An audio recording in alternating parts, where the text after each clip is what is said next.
Hello দর্শক, বিশ্বের যে কোনো ক্রিকেটার অবসর নেওয়ার পর আর জাতীয় দলে ফিরতে চায় না, কিন্তু সেখানে তার উল্টো ঘটল অস্ট্রেলিয়ান ক্রিকেট বোর্ডে। দর্শক, অস্ট্রেলিয়ান সেরা ওপেনার ডেভিড ওয়ার্নার 3 ফরম্যাট থেকে অবসর নেওয়া এই কিংবদন্তি আবারও অবসর ভেঙে ফিরতে চান জাতীয় দলে।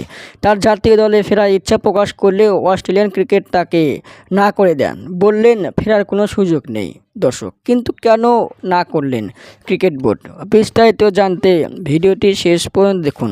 দর্শক, দেশের প্রয়োজনে অবসর ভেঙে সামনে চ্যাম্পিয়ন ট্রফি খেলতে ইচ্ছা প্রকাশ করেন ওয়ার্নার, কিন্তু তাদের ক্রিকেট বোর্ড স্পষ্ট তাকে জানিয়ে দিলেন পরিকল্পনা নেই তিনি। অবসরে যাওয়া ওয়ার্নার আর ফেরানো হবে না বললেন বেইলি। দেশের হয়ে দুর্দান্ত পারফরমেন্স করেছে ডেভিড ওয়ার্নার। অস্ট্রেলিয়ার প্রধান নির্বাচক জর্জ বেইলি বললেন, আমরা বুঝতে পারছি ডেভিড অবসর দিয়ে আবারও ফিরবেন, কিন্তু তাকে আমরা পরিকল্পনায় রাখিনি এবং পাকিস্তানি সফরে সে থাকছে না।